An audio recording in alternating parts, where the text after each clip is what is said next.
If you're a young adult that's struggling with anxiety, then this is the podcast episode for you. My name's Kev, and I'm here with Johnny, and we are the Mekong Brothers podcast. Our podcast goal is to help guide young adults like yourselves through navigating some of the difficulties of growing up. the struggle. The struggle. Don't get lost in the sauce. Stay popping. Diving into this episode, we're going to be talking about what anxiety is, how it affects you, and what you can do to deal with it. Are we also going to share our own stories of anxiety and like how we deal with anxiety? And Hey, that was in the washroom. my dad's. No, this is mine. So Janet, she actually gave me and my dad for Christmas a watch, both like the same watch, but we have our names engraved in the back. Oh, sick. Yeah. That's a sick gift. Thank you, baby. Just got distracted. ADHD. Anxiety. Trying to stay away from the subject. Anxiety, it's this feeling that you get of, it's not fear per se, but the anticipation of a certain event. So being afraid of something that's going to happen that's not immediately present. Some of the symptoms that you might experience with anxiety is shortness of breath, nausea, overthinking. Yeah. That's a common one. Yeah, definitely overthinking. And you can also be very uncomfortable. Makes you very uncomfortable as well. Mm-hmm. You know, it makes you very, some people sweat a lot when you get anxiety too, you know, get Yeah. really nervous. On the same spectrum of nervousness. That'll definitely make it a lot worse too. Yeah. In terms of social anxiety. Mm-hmm. So those are some of the common symptoms of anxiety, and what it feels like. Anxiety can be kind of a gripping feeling. It can stop you from doing great things for yourself. Yes, it can hold you back a lot. Mm-hmm. Obviously from naturally being scared too, but it can also push you away from many openings and opportunities that you have in life. Mm-hmm. Yeah. Especially with social anxiety, you know? Yeah. Like, say, for example, that you have a close group of friends. Obviously, you're going to have friends that have other friends as well, but you're not as close with those people as you are with your one friend. Yeah. Like, if I was hanging out with Johnny and Johnny had a separate group of friends, maybe Johnny invites me to go hang out with his other group of friends, right? But I start to get social anxiety, like, these people might not like me, Yeah. you know, like what kind of first impression am I going to leave? Yeah, they might not like your same sense of humor, you know, because everybody, you know, they fear that, right? Like, oh, what is my humor too dark, or is it that like maybe they won't like my body language or how I represent myself, how I dress, Mm-hmm. you know. And it's thoughts like that that can prevent you from going out and exploring these kind of things. Like, you never know these kind of experiences, but if you don't go and explore them, you're never really going to find out how it's going to turn out if you're just stuck in your own thoughts.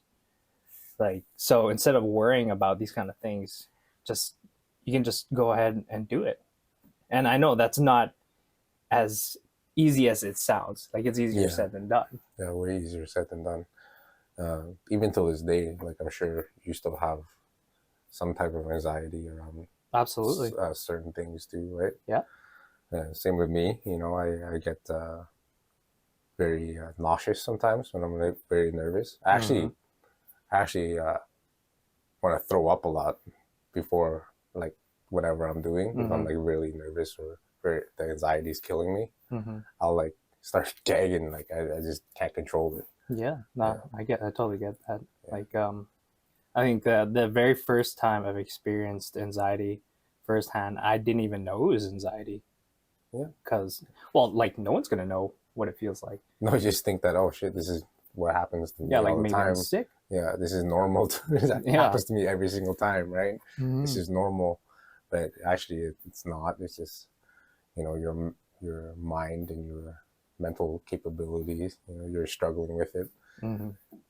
So, and it works in mysterious ways too. So like when I was saying the first time I experienced it, it was from a feeling of being overwhelmed, but I didn't really realize it at the time because I Yeah. think I was about 20, 21 years old when it first happened. I was working at the airport, and I one of my responsibilities was when some planes came in overnight, we had to groom the plane.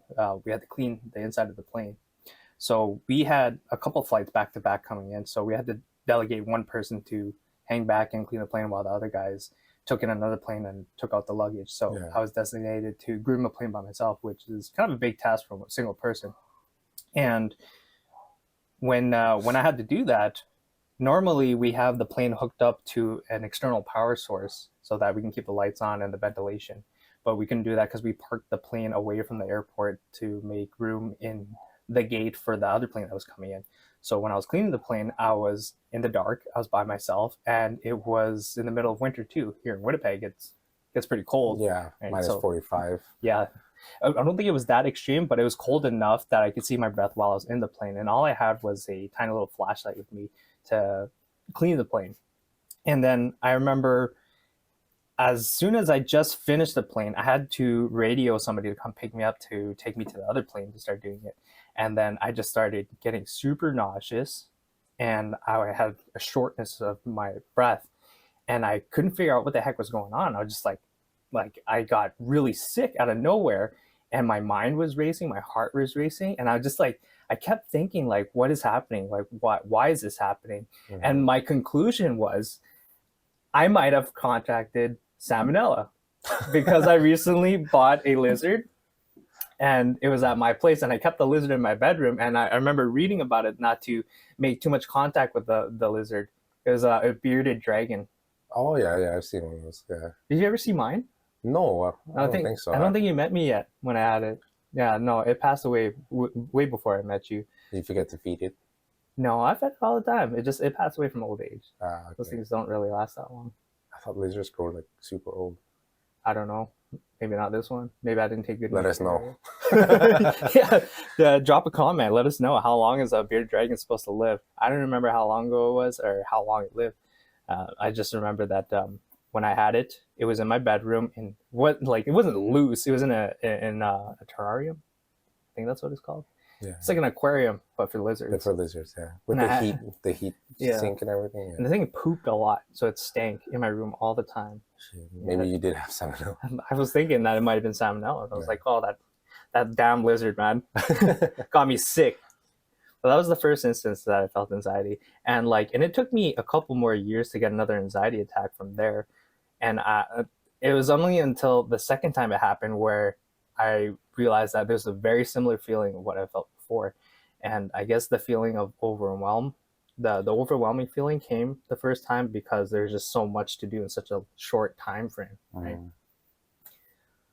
So for you pretty much experienced your anxiety or your encounter with anxiety after high school, like earlier, like later on. Yeah, after high school, like in my You never early experienced 20s. it. You never experienced anything like that, like while you were in school, I might have, maybe, but but you just didn't really understand it, or maybe didn't even recall. I can't recall. Okay. But I just know the most memorable experience was that time on the plane because only now I can look back on it and then I realize, yeah, that was an anxiety attack or panic attack. Panic attack, yeah. Same thing. Yeah, Different term. it goes in the same Panic attack and terms. Yeah. anxiety attack is the same thing. Yeah.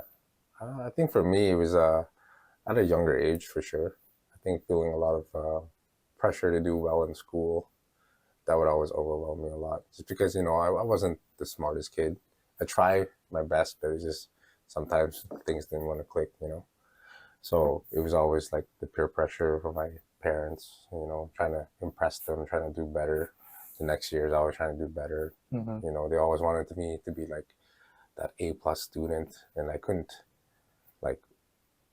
perform at that rate. You know what I mean? Mm-hmm. The games didn't help too. But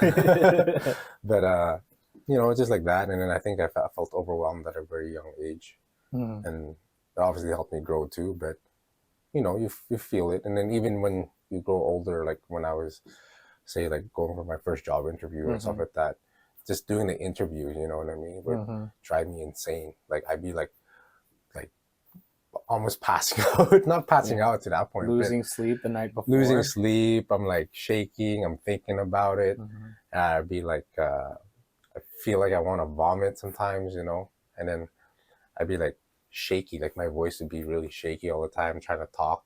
I'd be like, what am I gonna say? What am I gonna do? Mm-hmm. What if they ask me this and I don't know the answer for it, right? And yeah, it builds up and you don't realize it, because for me it's like it started with school, worked its way up to my adulthood, and till this day I still have it sometimes, but Mm-hmm. kind of learn how to cope with it, because now it is, for me, my mentality is like, it is what it is, whatever happens happens. Yeah. So it's like it helps with it, but it's always still there, you know what I Mm-hmm. mean?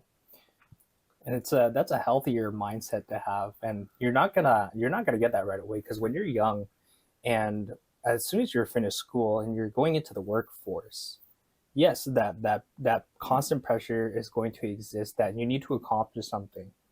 And I know firsthand from experience, well, both of us know from experience, as Johnny mentioned, that when you, like, it feels like you only got one shot to do things. Yeah, that's So how it feels, you yeah, know, like if you blow it, that's it, it's the end of the world. But in reality, like it's not. you can work at so many places or do so many other things, Mm-hmm. but at that time, at that moment, it feels like, you know, this is your 8 mile. This is your way to get out. You know what I mean? Yeah, Like we're getting out of the hood. You know? it's ironic, because it's that's your escape, right? The escape from not accomplishing anything, and that's where Yeah. anxiety kicks in for a lot of people, is that you're afraid that you're not going to feel fulfilled, right? Like, you're not afraid of the thing that's going to happen, you're afraid of the results of it. Yeah. Like, you're putting yourself through this loop of failure, right? And that's a big thing of what anxiety is. For me personally, that's what it feels like, because I'm very money oriented. Like, I've just kind of been this way. Like, I've always wanted to find ways to make money, and like, I've had my fair share of failures, but I don't know. I feel like you don't really fail until you just give up and you stop. Yeah. But like, from a lot of these experiences, there isn't a single time where I went through and decided to do something, and I wasn't anxious about it. Like, I wasn't anxious about the result of it. Like, when I ran the marketing company, like, before I approached you guys with the marketing, I was like, of course I was anxious that you guys would say no, because then, like, I like, my plan was to quit my current job, my 9 to 5, so that I can pursue something I actually wanted to do. And if you guys had said no, then that would mean that I couldn't do what I wanted to do, and then I would have to come up with another plan to find success in another way, and that's something I didn't want to do at the time. Like, I was just Right. so focused on one thing that I couldn't see that there is a possibility of opportunities elsewhere. Right. Yeah. I agree with that. No, I totally agree with that. Just because, you know, you get, your mind is so focused, like this is the way, this has to be it, you know, and you in a sense you're scared of failing, Mm-hmm. and you're also scared of the outcome, whether it's good or bad. Like, what is it going to be? You're unsure, the uncertainty, right? Mm-hmm. I think that's what gets people with anxiety too, because it's like, yeah, if you go through it, it can work out, and you can be like good from there. Mm-hmm. If it fails, well, you have to start all over again. But at the same time, it's like you just don't know the outcome, Mm-hmm. and that's what scares you. You know what I mean? Mm-hmm. Because you're like, okay, I need to succeed. How do I do it? But then you're scared to do what needs to be done sometimes too, right? Yeah. Like, quitting your job to pursue that, or taking a big step forward, you know, or going to school for that subject that you want to do, right? Yeah. And I totally get this with a lot of students that are in university right now too. Like, for example, at U of M, they have a prerequisite that for you to get into faculty, you got to take U1. Yeah. So, like if you're in school full time, you can probably, I'm not entirely sure, but you probably complete this in an entire year full time. But it's a lot of coursework that you got to do. Yeah. The thing that would make you anxious about it is knowing how much money you have to spend for the courses, your textbooks and stuff, and then only to possibly fail, and that's what's going to scare you. Yeah. And this is going to make you tough. One thing that I want to touch on, something that Johnny said earlier, was that when you're so focused on the outcomes of what you're trying to accomplish, whether it's good or bad, you have to understand that when you're caught up in your thoughts like this, it's a lot of the failures that you come up with your head are just very trivial things. We mentioned it a few times already that you're gonna fail some point in your life at something, and it's honestly not gonna be that big of a deal because there will always be other ways for you to get around it or get through it. Yeah, exactly. And like, if you've never failed at anything in your life, one day you will get humbled very hard, Mm-hmm. and you're gonna sit the f down, Mm-hmm. because going through life and not failing, uh, you're gonna learn real quick Mm-hmm. when you do fail. When that moment comes, it's gonna hit you like a train. Um, yeah, with that, I say the same thing. Like, you know, when students are going to school and stuff like that, you have your tuition. You have to worry about passing. You have to worry about scoring all the marks on the exams, right? And then you have to do prerequisites. Unless you're in like a trade or something like that, Mm-hmm. right, where you just go straight on for the course and that's all you worry about, right? But I mean, there are like prerequisites like math and all that stuff that you have Mm-hmm. to be able to calculate and stuff like that too. But like, even like my fiance, she's taking nursing, right? Mm-hmm. And she's out in Kenora. There's a lot of things that she has to do, and then like school is not like from 8 to 5 like a job. You know what I mean? She's constantly, when she's done, she's in the books, and then she has to worry about financially. She has to worry about passing. She has to worry about going to the hospital to complete all her researches and stuff like that. So it's like, yeah, anxiety is heavy on that, Mm-hmm. because there's a lot of worry on the mind, a lot of stress. You can break down like quick from it. Mm-hmm. You know what I mean? And is there a way to overcome that, like right on the spot? No, there isn't. Right? It's pretty much. I feel like it's kind of humbler. You know what I mean? Mm-hmm. It humbles you, Yeah. because like you could be doing so good in high school, blah blah blah, and then you go to the workforce or you go to university or you And go to reality college, sets in. and you realize like, yo, you ain't jack. You know what I mean?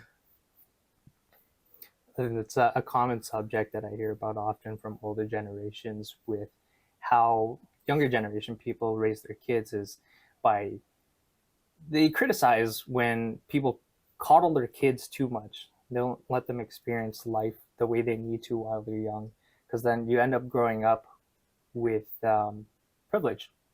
Right? Yeah.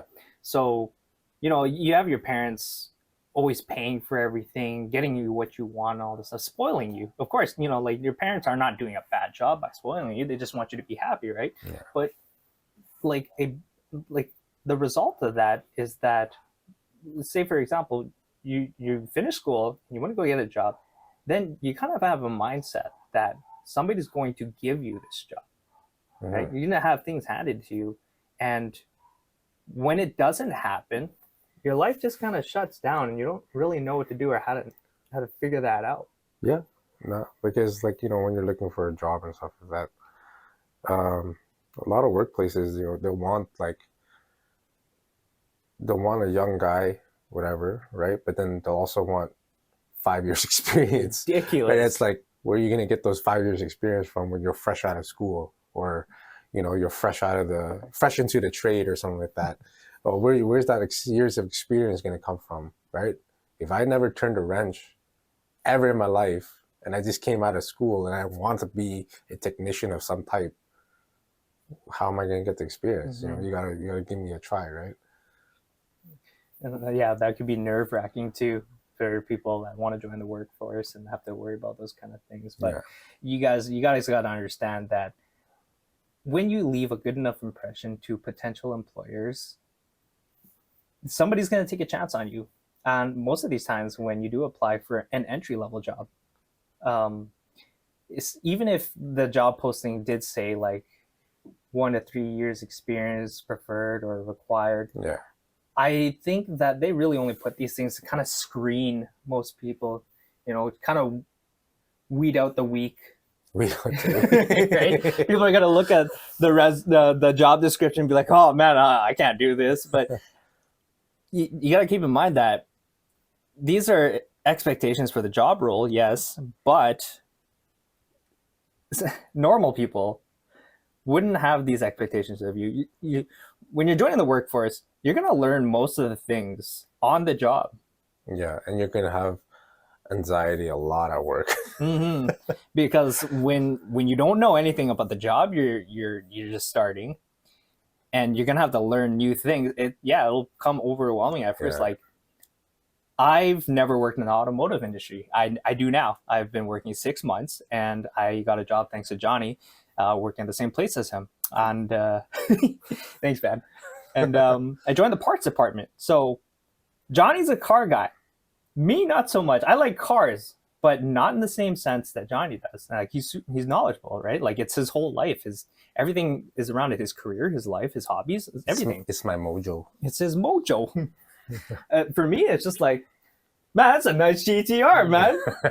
And it's a Supra. But yeah, like, I have no experience in knowing any of these car parts, right? But I left a good enough impression during my interview, and the reference from Johnny helped too, that they were able to take me on, and I've learned a lot since then. So Yeah. I've learned how to use softwares that I've never thought I would use ever in my life. I didn't even know existed. I learned different kind of car parts that I didn't even know was under the hood, right?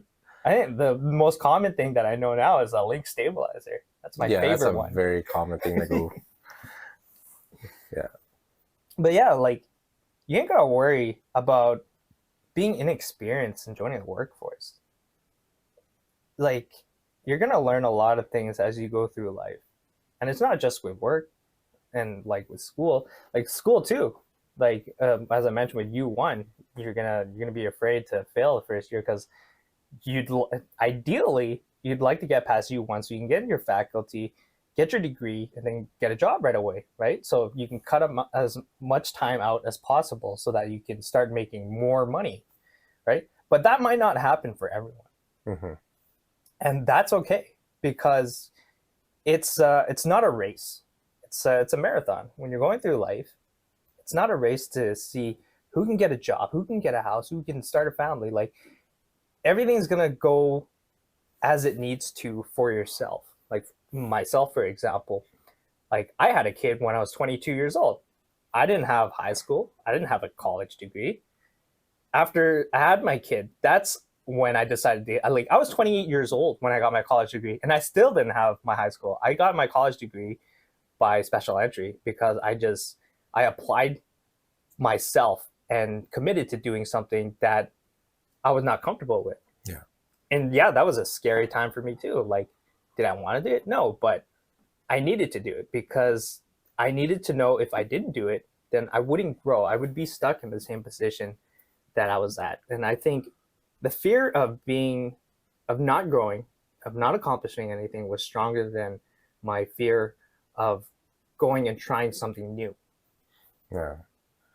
Now, when you were, because you said you had your kid when you were 21? 22. 22. Mm-hmm. Now, was there a lot of anxiety knowing that you were going to have a kid on the way too?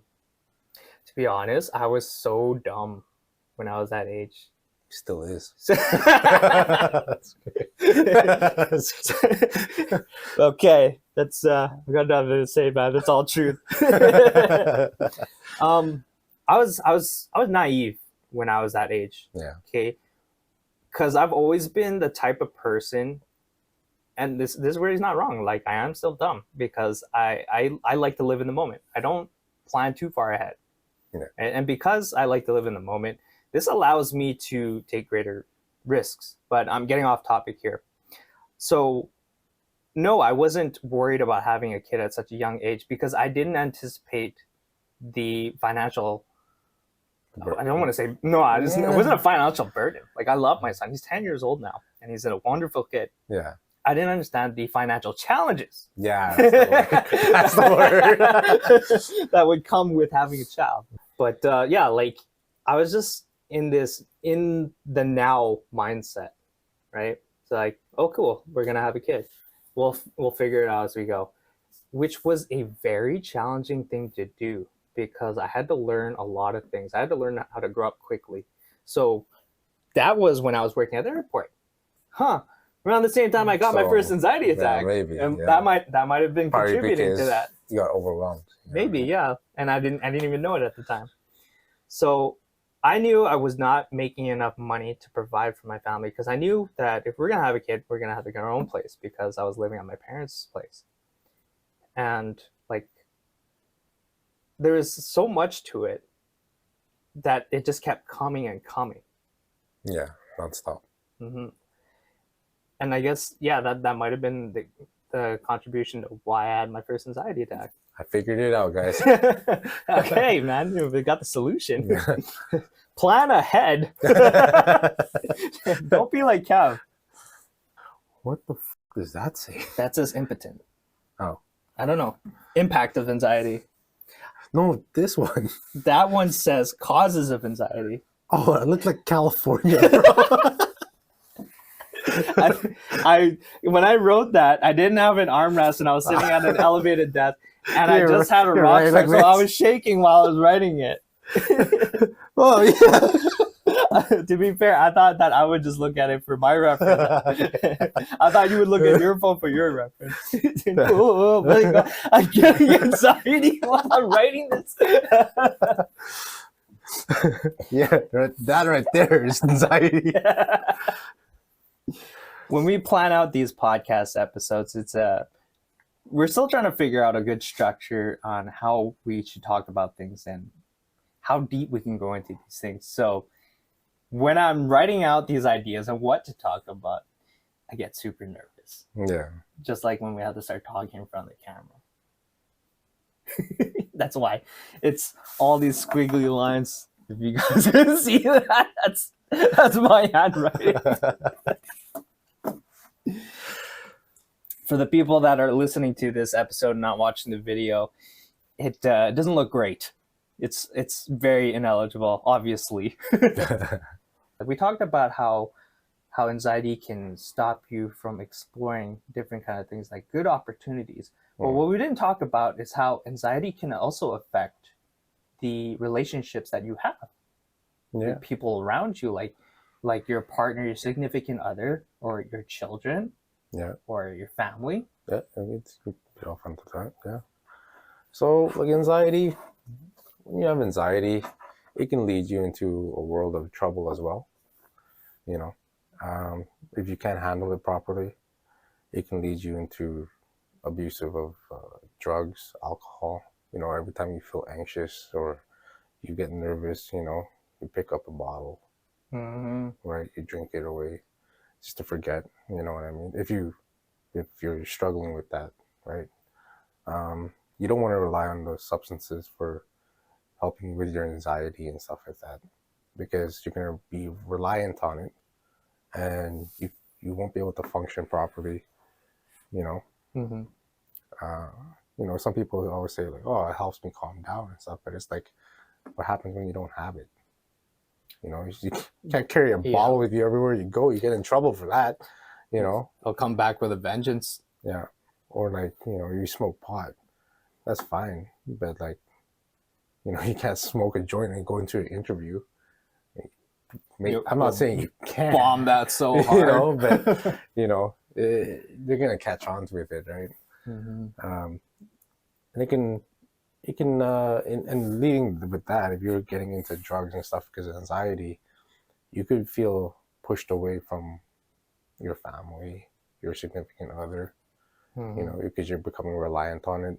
So if you're coming from a hard day's worth of work and you're just stressed out and, you know, your anxiety is off the roof or whatever, and you rely on whatever alcohol, whatever, that could build up. You know what I mean, and become a very negative impact on your life as well. Yeah. It's like you definitely don't want to show that side of you to the people that love you, because everybody around you wants what's best for you, right? They're your support system. They're there to help you get through whatever it is that you're going through. So don't be afraid to reach out to people that are important to you.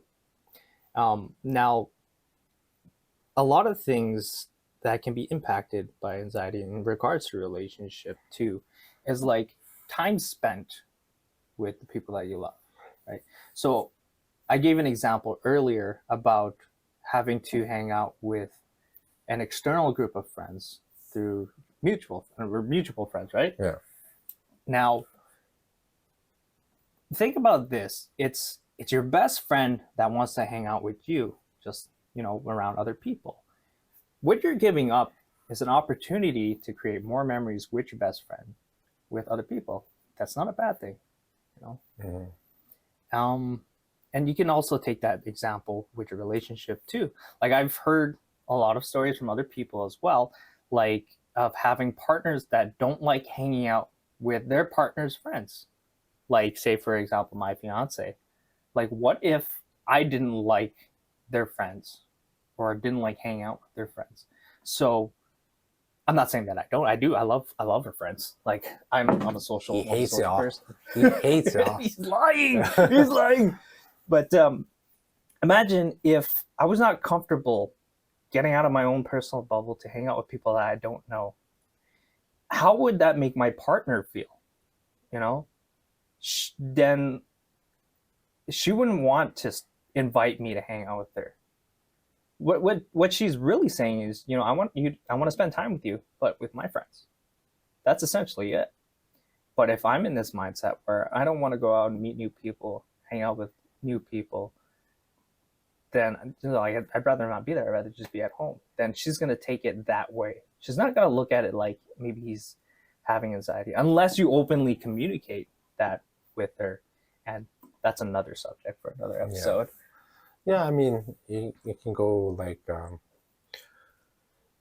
she wants to hang out with her friends and you, but it also, you don't have to you know what I mean? Just be there, Just and be be there. supportive, Yeah. and have open conversations, and don't take anything to heart, right? Because people have different views in life and stuff. Absolutely, like that. So yeah. you might not fit in, 100% or agree with whatever they're talking about, but it shows the support of for your partner, for your partner, right?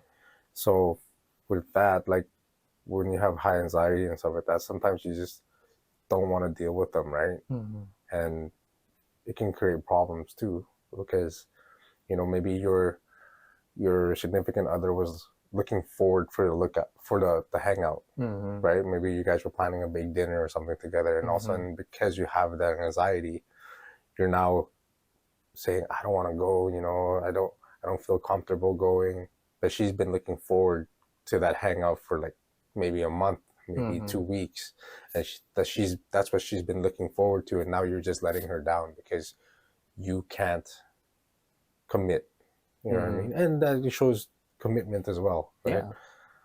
There's been times, where sometimes I just don't want to wake up or don't want to go, or after a long day's work, sometimes you don't feel like going out or whatever, but they've been looking forward to it or whatever. So I try my best to make that commitment to go. And I get along with everybody, so mostly everyone. and I keep my conversations open. So even if I don't know you, if you want to talk about this, I'll try my best to chime in. But most of the time I'll be listening. You know what I mean? And this is where it's kind of like a double-sided blade. So although we're speaking in a way that encourages you to go out and do these things, especially for your partner, it's okay not to as well. Because the thing is, if you don't do these things, you don't commit to it. Yes, it's okay to not do that, because ideally it's for your own mental health. But don't beat yourself up over it. Yeah. Like, be kind to yourself. Don't beat yourself over it. Don't be like, oh, I'm such a piece of crap. She put all this time and energy into planning this, and I didn't go. Yeah. Right. But your significant other, if you can speak with them, right, openly, they should understand too. They should know how you are already. You know what I mean? If you have that anxiety, they should support you with that anxiety as well. Because say you have trouble making conversation or holding conversation, of course you're going to have anxiety over that, because you can't hold a conversation if your life depended on it, right? How are you going to sit there across the table with someone and just say, hi, just pull out your phone, how are you? Start texting in the middle you know of what I mean? How are you? What you do today? Talk about the weather. Yeah, you know what I mean? How are the Jets? Yeah, how are the Jets doing? And then it goes, I don't even watch hockey. You know what I mean? So it's just the conversation would end right there, and then your anxiety would spike up, right? Because you're like fumbling to find something to talk about, right? And not everybody has those social cues as well. Some people just keep rambling on, don't know when to shut it, and some people will say one-word answers, and that's the end of the conversation. Right? So you're talking through a wall. You know what I mean? Yeah, so that's been ways to like spike your anxiety up. There's been times where like say I was out and I was trying to make a conversation, and I'm like genuine, like asking them this and that, and you just say, "Good, it's okay." That right there is the cue for me to get out. See ya. Yeah. But at those moments, yeah, I had anxiety because I'm just like, I started sweating a little bit in my mind, right? And it's like, what do I talk about? What do I say next? How do I make this person interact with me back without feeling too pushy, right? Because you don't want to force a conversation. It should be natural. But if you're forcing it, your anxiety also goes up, because now you're like, am I coming on too strong? Am I forcing this conversation? Are you coming on to me? Is that like, code, bro? Dude, no. I'm just trying to buy you a drink. Shoot. I had it on the tip of my tongue. Can you even find it for me? That's a big slap on the camera. That's the end of the podcast. And see, the important thing about that too is that he's trying, despite being anxious of these conversations being awkward and not going anywhere. He's still trying. And or she, sorry, yes, they're still trying. It's so hard to keep the podcast PG. I know, I want to drop the F-bomb so bad. Like when I'm talking, I want to like just look at you guys and just drop an F-bomb. You know what I mean? Like it's on the tip of my tongue right there. Flipping Wiener schnitzels. That's the thing with the podcast. When we're uploading it, we have two options: explicit and non-explicit. I'm fairly certain if we turned on explicit, it would cut our audience like half or more. Well, I'm sure we get canceled. We get canceled so fast. Yeah. But there's plenty of podcasts out there where they curse. Yeah, we can drop an F-bomb here and there, maybe. I don't know if we're there yet though. Get canceled before we start. It was a good run. It's like the trifecta of adulthood. It is. It just comes with stages. Like it just keeps building up, whether you can grasp it or not. Some people still have anxiety like well after high school and after their job. You're just like, oh my god, like I get like that sometimes too, but not as bad. And you don't even have to be going through these stages of life. Like, not everybody's going to go to college after high school. No. Some people just get it in everyday things. Yeah. Like going to the store. Ooh. Some people just get it randomly. Like, well, it's not really random, but it's just like anything that has to do with like going out or any type of social hue. Like, you have to go to the store and like just stop functioning properly. Like going to Costco. Yeah. Going to Costco on a Saturday. To go into a parking lot at Costco? Bro, that's anxiety just trying to get into that parking lot. I'd rather stay home. Yeah, like those hot dogs ain't worth it, bro. But they are. They are. They are. They're super huge hot dogs. Well, chill. Just talking about keeping it PG. PG-13. That's probably how big they are at Costco. I think so. Yeah, they're really big. When you stick out of the bun, you know that's a good ass hot dog. That's a good hot dog. I don't think I've ever seen a hot dog not stick out of the bun. I'd be very disappointed. I've seen hot dogs not stick out of the bun, mine included.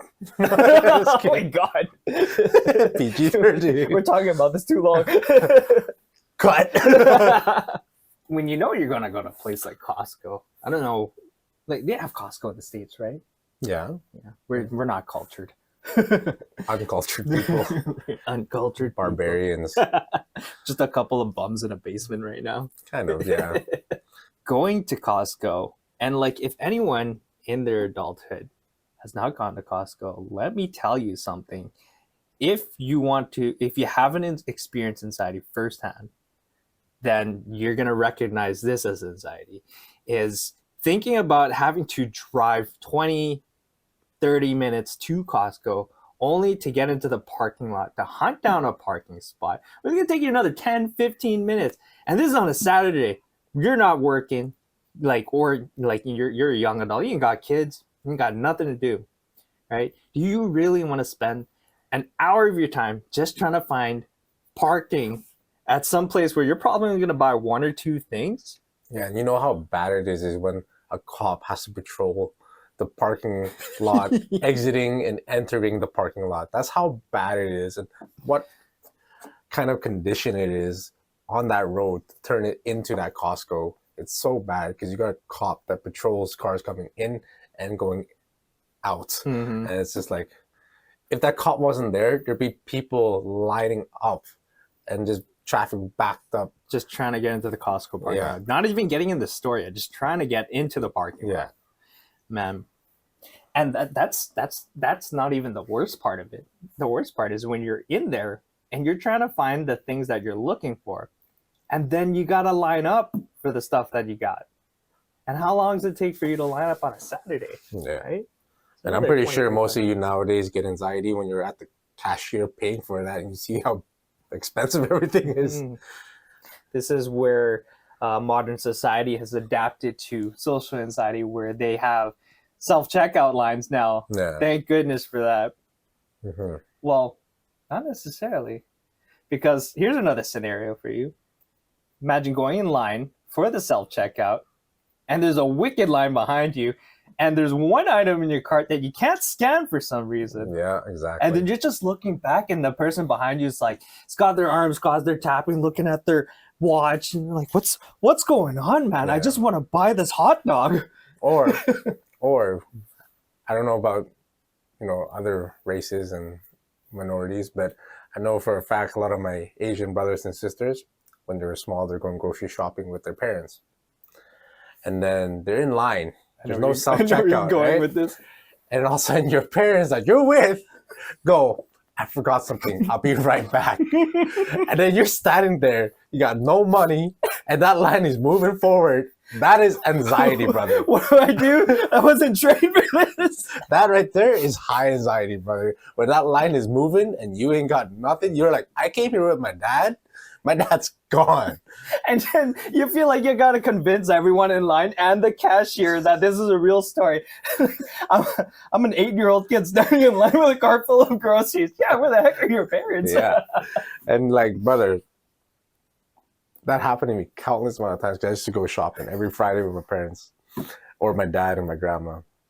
And, my grandma, she didn't speak English at all, right? And my dad would be, oh, I'm gonna go grab this. I forgot it. And I'd just be sweating, bro, on the line. I'd just be sweating. I'm like, Grandma, you got the money, right, Grandma? Like, and she's like, how much is it? I'm like, I don't know. I forget all function. You know what I mean? And like the numbers just turn into like some hieroglyphs all of a sudden.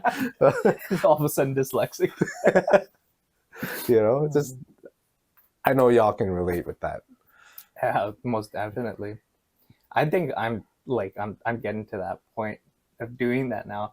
Thank goodness I don't bring Ivan with me, my son, Yeah. to go grocery shopping with me. I take care of that on my own time. So, like, there have been times, I think I was at Young's. Yes, I went to Young's recently. It's this Asian grocery store that we have here.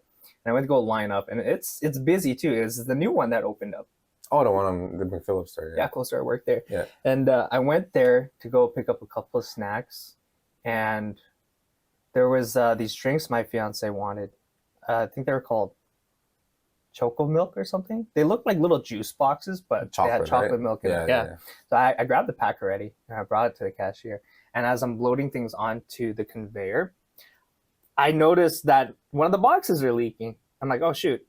And I show the cashier, I'm like, I'm just going to go grab another one. There's 3 people standing behind me, and I just left the line, grabbed it, and came back. And those people are just looking at me like, what the heck? Where did you go? This guy's an asshole. It wasn't so much a complete disregard. It's like, I know it's there. I'm just gonna go grab it and make a beeline real back. Yeah. Don't worry, bro. Just take a lap around the store, start grabbing more snacks. Just doing a marathon. I haven't really dealt with, I guess, those types of anxiety for a while now. I think it's just because I failed so many times at things that I care, but I don't at the same time, because I expect things to fail. Right? So I don't have high expectations until I see expectations come to life, right? So if someone's going to say something to me, I'll be like, okay, I'll wait till I see it. Right? And that way my anxiety stays low, because I'm just like, whatever, man. If it happens, all good. If not, let it be. Wasn't meant to be. Move on to the next thing, right? And with that, I mean, like, when you're an adult and stuff like that, you always, I think it's always having anxiety in the back of your mind is a good thing too, just because you're more self-aware as well. Absolutely. You're aware of everything around you, financially, your bills, you know, are you going to have enough? Do you make enough? Right? So all that anxiety. But as an adult, you're like, well, this is life now. So you just kind of jog it in the back of your mind. Right? Yeah.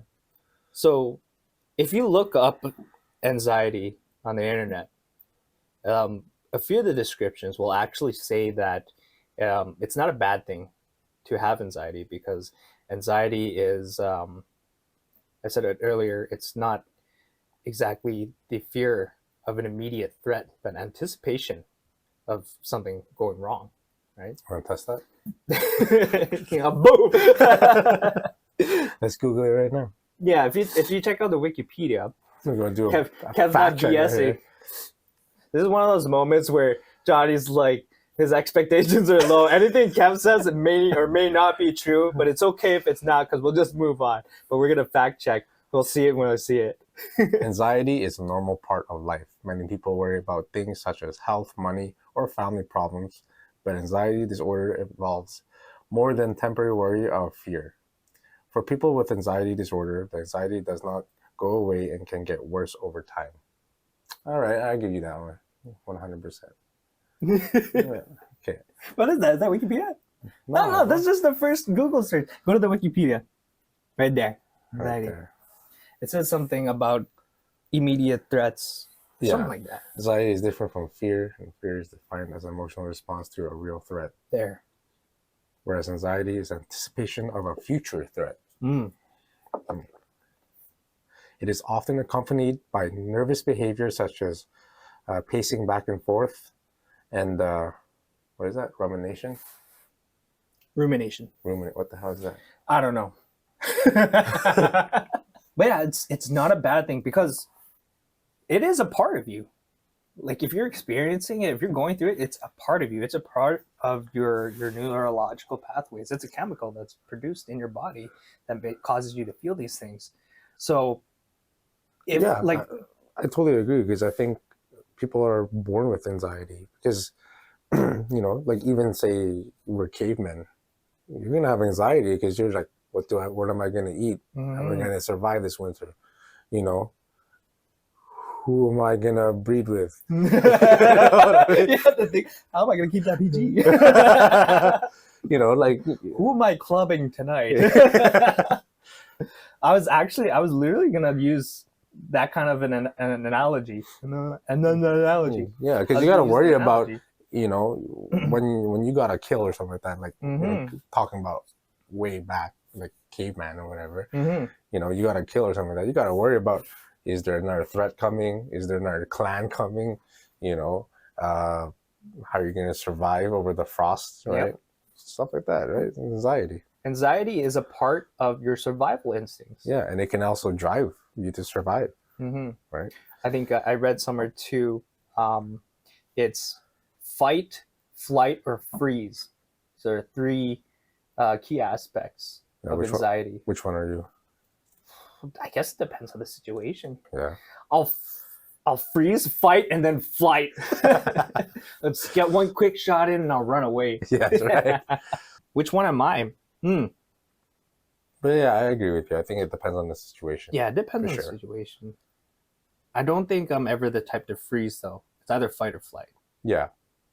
Yeah, I'm not really one to freeze. I don't think I really freeze. I just kind of just deal with it head on kind of deal. Deal with it head on or head the other direction. Yeah, exactly. Kind of avoid it, right? Which is most people's common reaction. Yeah, I mean, I think in today's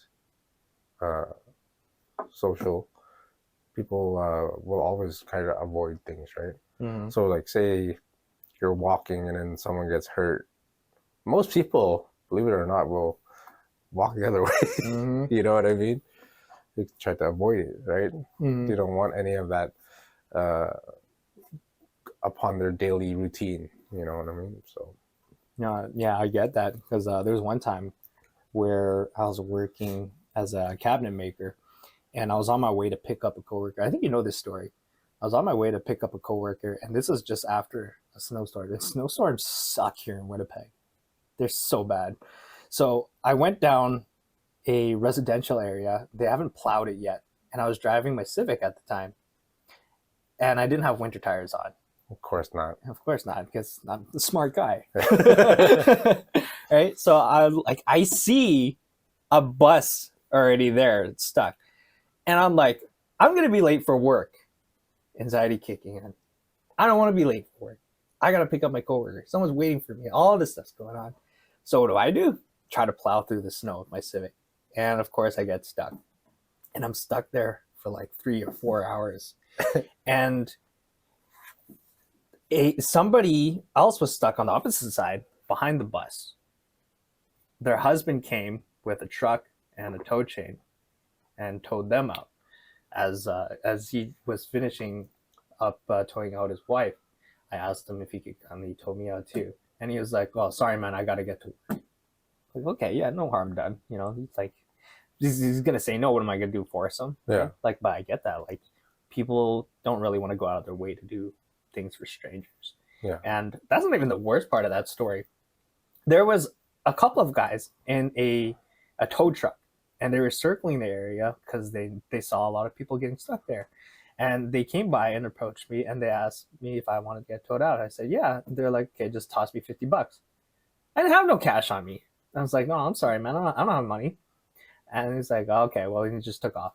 And then he comes back later. And then at the time I was smoking cigarettes.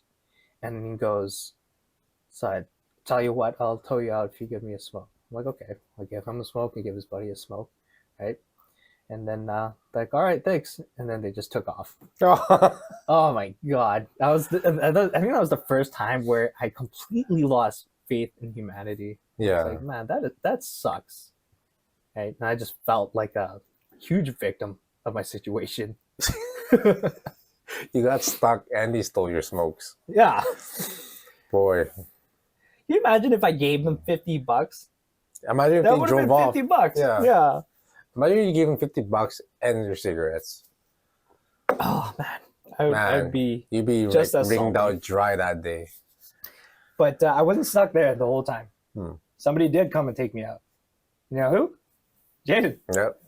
Yeah, I that's our boy Jaden. He always helps us in the difficult times and moments that we get stuck and stuff like that, or in an emergency. Yeah. And get excited because we're going to bring Jaden onto this podcast very soon. Special feature. Special feature. Yeah, he came by, and what was that truck that he was driving before? The The one that got stolen. Suburban. Oh wait, no, is it Denali? The Denali. Yes. Yes, he came by. He didn't tow me out. He pushed you out. He pushed me out. Yeah. Yeah. I had a wicked dent in my bumper. Thankfully, it was the same time I got in an accident on my quarter panel. Oh, okay, yeah. And then they replaced the whole thing anyways. So I didn't have to worry about that bumper dent for the Denali. Yeah. Boy's a lifesaver, man. I think it's a good time for us to wrap this episode up. I hope that you guys found everything that we talked about helpful in terms of how to manage your anxiety based on some of the experiences that we had and shared with you guys. For those of you who are listening on Spotify, please drop a rating for us. And if you have any comments or suggestions, let us know on how we can improve this podcast to continue to provide more valuable content for you guys. We're going to be covering a lot of topics in regards of growing up, adulthood. Yeah, the struggles of everyday life, and we're gonna share our stories and what we've been through, and I hope you guys like our little stories and jokes here and there, because this is us and we're just having a conversation with you guys pretty much. Think of it as we're not just two random guys. We're your brothers. We're your Mekong brothers, your older brothers. That's right. Ling Longs. Ling Longs? And for those of you who are watching on YouTube, if you found this content helpful, be sure to drop a like. If you have any comments or suggestions, leave them in the box below. And if you're new here, welcome to the channel. Subscribe to us. And until then, we'll see you guys next time. Next time, subscribe. Don't get lost in the sauce. Stay poppin'.